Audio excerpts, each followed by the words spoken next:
दैनिक जागरण आई next के राजनीति कार्यक्रम में आपका स्वागत है। पूरब का ऑक्सफोर्ड कहे जाने वाले पटना कॉलेज परिसर में हम फिलहाल हैं और यहाँ पे हमारे साथ कुछ युवा हैं जिनसे आगामी 2024 लोकसभा चुनाव को लेकर के हम बात करना चाहेंगे। 2024 लोकसभा चुनाव में युवाओं के सामने क्या मुद्दे हैं, कौन से विषय हैं, उन मुद्दे पर किस तरह से वो अपनी बात मुख्य तौर पे रखते हैं। तो हम बारी बारी से, हमारे साथ कुछ युवा हैं, उनसे हम बात करेंगे।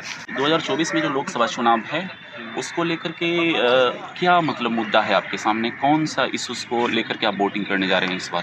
सबसे बड़ा मुद्दा है बेरोजगारी का जी, इस देश में और बिहार में। जी जी।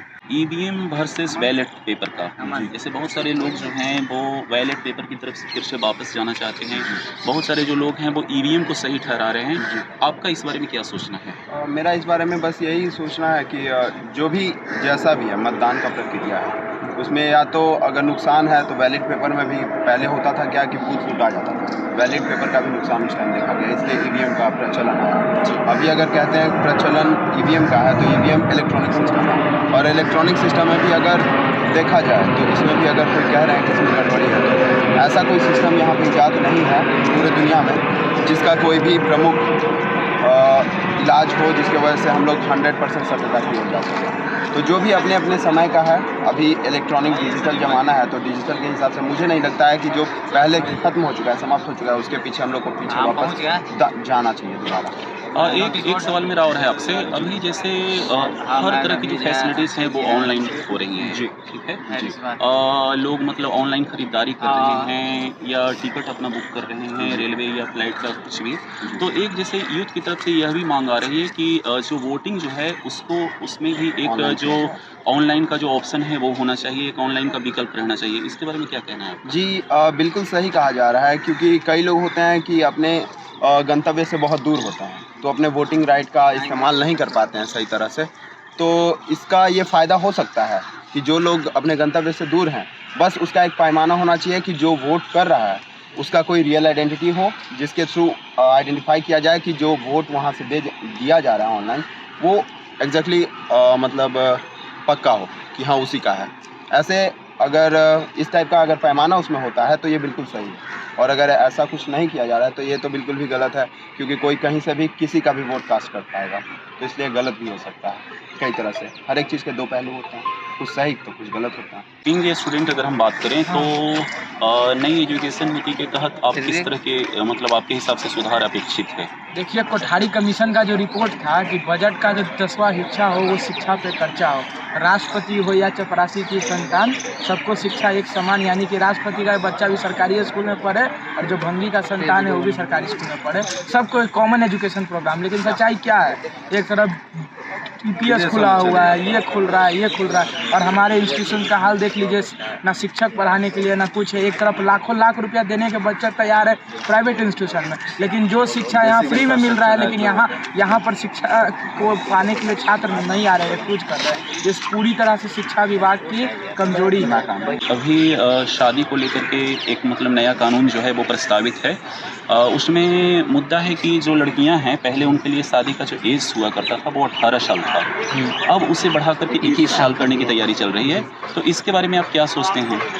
ये थोड़ा सा सही भी है, क्योंकि जिस तरह से मतलब समाज में लोग आगे बढ़ रहे हैं तो एज फैक्टर भी करता है। अब लड़कियां लोग भी थोड़ा मेच्योर, जैसे शिक्षा लेवल थोड़ा लड़कियां पढ़ाई स्टार लेट से कर रही है, तो इस मैटर से अब उन लोग को जैसे एज का बॉन्डिंग बढ़ाया गया, जो लिमिट बढ़ाया गया, तो सही है।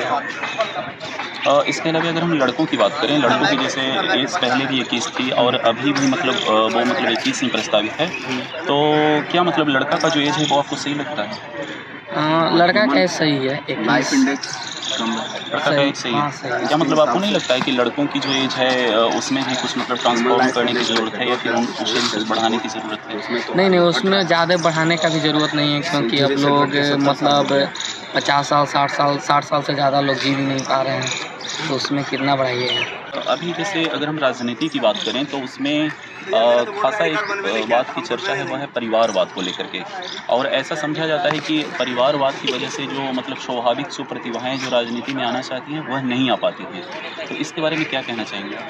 देखिए, परिवारवाद की अगर हम बात करें तो लगभग हर सेक्टर में है। आप बॉलीवुड को ले लीजिए या बिजनेस का जो सेक्टर है, अंबानी जी का बेटा, अडानी जी का बेटा वही उनका वारिस होता है, या बॉलीवुड में जो बड़े बड़े अभिनेता अभिनेत्री हैं उनका भी बेटा है। पॉलिटिक्स में भी जिनके फैमिली राजनीति में होते हैं वो यहाँ पे आकर के पॉलिटिक्स में ही आते हैं। ये एक बात है, लेकिन सिर्फ यही मुद्दा है, ये बात नहीं है, ऐसी बात नहीं है। और अगर बात करें परिवारवाद की, लगभग हर पार्टी में परिवारवाद है। अब आप बीसीसीआई की बात करें तो बीसीसीआई के सेक्रेटरी अभी अमित शाह है, उसके पिताजी मतलब बीसीसीआई के सेक्रेटरी जय शाह है, उसके पिताजी अमित शाह है। दोनों में इतना कन्फ्यूजन है कि जैसा अमित शाह बोला जा रहा है, समझे? तो कोई क्या योग्यता है, उनको ये पता होगा कि कितना गज का पिच होता है। वो बीसीसीआई के सेक्रेटरी हैं, तो परिवारवाद वो भी है। तो परिवारवाद से देश जो है वो, उसमें एक बात है कि लोग नए लोग जो होते हैं उनको बनिस्पत जिनके फैमिली बैकग्राउंड में बहुत ज़्यादा स्ट्रॉन्ग है उसको थोड़ा ज़्यादा ईजी होता है। इसलिए जो है जो परिवारवाद आम लोगों को थोड़ा सा दिक्कत होता है कि हम लोग उतना आगे नहीं आ पाते हैं जितना कि अगर फैमिली बैकग्राउंड स्ट्रॉन्ग है तो वो बन पाती है। राजनीति में जो इलेक्शन लड़ने की जो उम्र है वो 25 साल है। जैसे आप विधानसभा या लोकसभा का अगर इलेक्शन लड़ते हैं तो उसके लिए जो मिनिमम जो एज क्राइटेरिया है वो 25 साल है। लेकिन एक बहस हो रही है कि 25 साल बहुत ज़्यादा है, 18 साल में वोटिंग की जब मतलब एज जो है वो 18 साल है, तो इलेक्शन लड़ने का भी जो उम्र जो है वो 18 साल ही होनी चाहिए। क्या कहना चाहेंगे इसके बारे में आप? जैसे देखिए, इलेक्शन वो लोग लगता है जो थोड़ा परिपक्व होते हैं। अब तक तो ठीक है, लेकिन अगर भारत की वो जो रिसर्च के बाद आता है कि परिपक्वता थोड़ी सी कम, यानी परिपक्वता कम उम्र में आ गया है, तो ऐसा हो जाना भी हम लोगों के लिए लगता है बेहतर ही है कि 25 से घटा के 21 कर दिया जाए या 21 या 18 कर दिया जाए। क्योंकि पंचायत चुनाव लड़ने की जो एज है वो 21 है और विधानसभा 24 और लोकसभा भी 24 के आसपास है, 24 ही है। तो कम बेसी वो जो है ना वो परिपक्वता पे शोध करके जो होता है उसके बाद वो कर देना हमको लगता है सही ही रहेगा। क्योंकि थोड़ी सी उम्र कम जाए तो ज़्यादा युवा आएंगे, ज़्यादा युवाओं को यानी 18 से ही अगर मौका मिलना स्टार्ट होगा तो एक ज़्यादा एज तक उसको मौका मिलेगा। मतलब जो 18 साल जो इलेक्शन लड़ने की जो उम्र की जो एक मांग जो पड़ रही है उससे कहीं ना कहीं आप सहमति रख रहे हैं? जी जी जी, मैं बिल्कुल ये 18 साल वाले बात जो है इससे मैं सहमति रखता हूँ। देश में अगर गरीबी खत्म करने की बात करें तो उसमें सबसे बड़ा जो इशू है वो भ्रष्टाचार का है जी।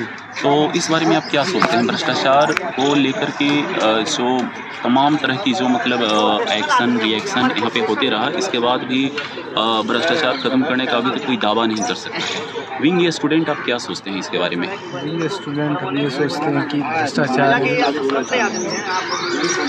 मतलब रूल ऑफ लॉ अच्छा बढ़िया नहीं है, फॉलो नहीं हो रहा है ढंग से चीज़ को। ऊपर के लोग इसमें बहुत सम्मिलित हैं, हर चीज़ लोअर लेवल पे नहीं हो रहा है। कुछ लोग को पकड़ा जाता है लेकिन उसके ऊपर बड़े लोग का हाथ है।